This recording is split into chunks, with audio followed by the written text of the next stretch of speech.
പരിശുദ്ധ പരമദിവ്യകാരുണ്യത്തിന് നേരവും ആരാധനയും സ്തുതിയും പുകഴ്ചയും ഉണ്ടായിരിക്കട്ടെ. പരിശുദ്ധ പരമദിവ്യകാരുണ്യത്തിന് നേരവും ആരാധനയും സ്തുതിയും പുകഴ്ചയും ഉണ്ടായിരിക്കട്ടെ. പരിശുദ്ധ പരമദിവ്യകാരുണ്യത്തിന് നേരവും ആരാധനയും സ്തുതിയും പുകഴ്ചയും ഉണ്ടായിരിക്കട്ടെ. എൻ്റെ പ്രിയപ്പെട്ടവരെ,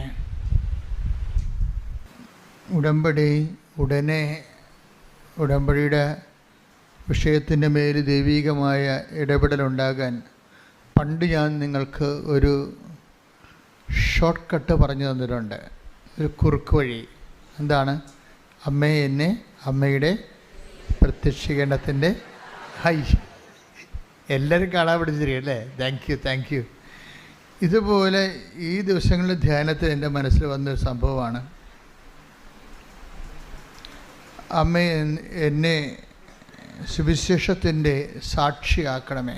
സിമ്പിളാണ്, ഇത്രയേ ഉള്ളൂ കാര്യമാണ്. നിങ്ങളെ ഓരോ വിഷയവും ഇങ്ങനെ നിങ്ങളെ എടുത്തെടുത്ത് പറയുന്നതിനേക്കാൾ ഇപ്പം നിങ്ങളുടെ ജോലി, വീട്, വിവാഹം, വഴികൾ, കുടുംബ പ്രശ്നങ്ങൾ ഇങ്ങനെ എടുത്തെടുത്ത് പറയുന്നതിനേക്കാൾ നല്ലത് അമ്മ എന്നെ സുവിശേഷത്തിൻ്റെ സാക്ഷിയാക്കണമേ. പറഞ്ഞേ, അമ്മേ എന്നെ എൻ്റെ സുവിശേഷത്തിൻ്റെ സാക്ഷികളാക്കണമേ. അപ്പം നിങ്ങളവർക്കും സുവിശേഷത്തിൻ്റെ സാക്ഷി എന്ന് പറയുമ്പോൾ ഇങ്ങനെ ഇവിടെ വന്ന് സാക്ഷ്യം പറയണത് മാത്രമാണ്. അതല്ല, നമുക്ക് സുവിശേഷത്തിൻ്റെ സാക്ഷിയായിട്ട് ജീവിക്കാൻ പറ്റും. നമ്മുടെ ജീവിതത്തിൽ ദൈവ അനുഭവങ്ങൾക്ക് സാക്ഷ്യം വഹിക്കാൻ പറ്റും. ദൈവവചനത്തിന് വിധേയപ്പെട്ടുകൊണ്ട് സുവിശേഷവിഹിതമായ സമീപനത്തോടെ നമ്മൾക്ക്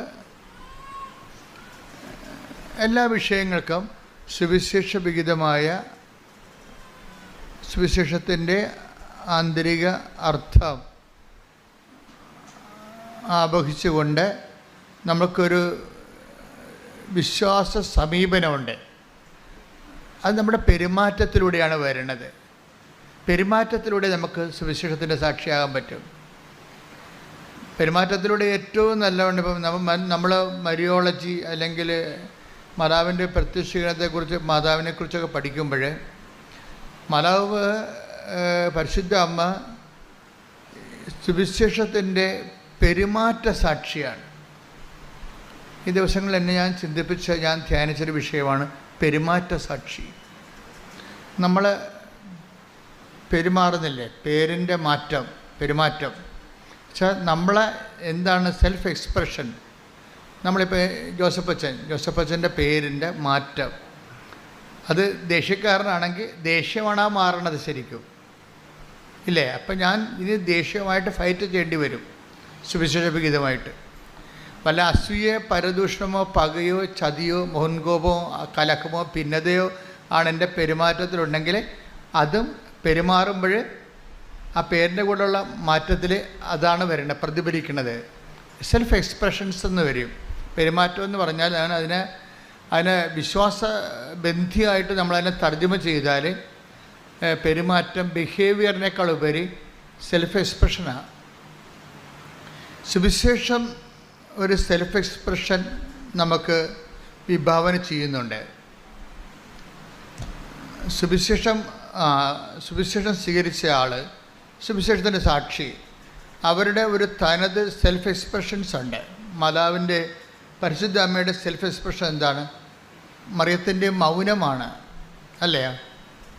മറിയം എല്ലാം ഹൃദയത്തിൽ കടുത്ത സംഘർഷാവസ്ഥയിൽ പൊട്ടിത്തെറിക്കാതെ അത് ഹൃദയത്തിൽ take the word of God. അതായത് ലൂക്ക 2:19 2:51 ഈ വചനമുള്ളത്. 2 പ്രാവശ്യമുണ്ട്. ലൂക്ക 2:19 മറിയമാകട്ടെ ഇവയെല്ലാം ഹൃദയത്തിൽ സംഗ്രഹിച്ച് ഗാഢമായി ചിന്തിച്ചുകൊണ്ടിരുന്നു. നമ്മൾ പ്രതീക്ഷിക്കുന്നതും നമ്മൾ എക്സ്പെക്റ്റ് ചെയ്യണതും നമ്മൾ നമ്മൾ എക്സ്പെക്റ്റ് ചെയ്യുന്നതിന് ഘടകവിരുദ്ധമായി സംഭവിക്കുക.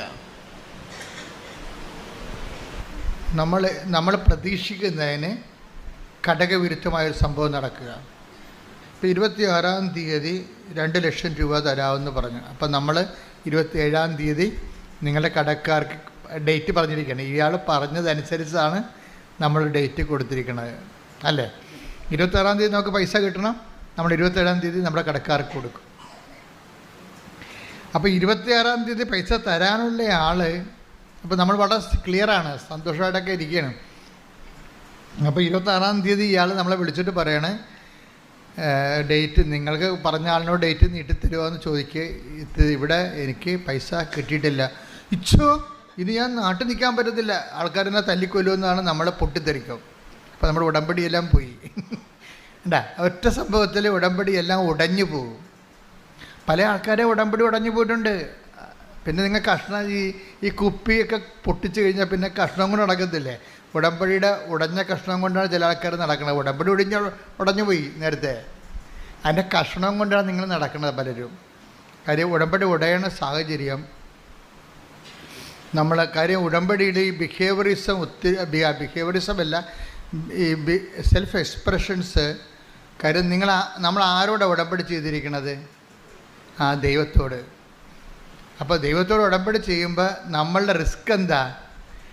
ദൈവത്തിൻ്റെ ഒരു സ്വഭാവത്തിലേക്ക് നമ്മൾ അങ്ങനെ വരും എന്നുള്ള രീതിയിൽ നമ്മൾ ദൈവത്തിൻ്റെ തുല്യയാക്കി കണ്ടുകൊണ്ടാണ് ദൈവം നമ്മളോട് ഉടമ്പടി ചെയ്തിരിക്കുന്നത്. ദൈവത്തിൻ്റെ സ്വഭാവത്തിലേക്ക് നമ്മൾ വരും എന്ന് ദൈവം പ്രീസപ്പോസ് ചെയ്തിട്ടാണ് നമ്മളോട് ഉടമ്പടി ചെയ്തിരിക്കുന്നത്.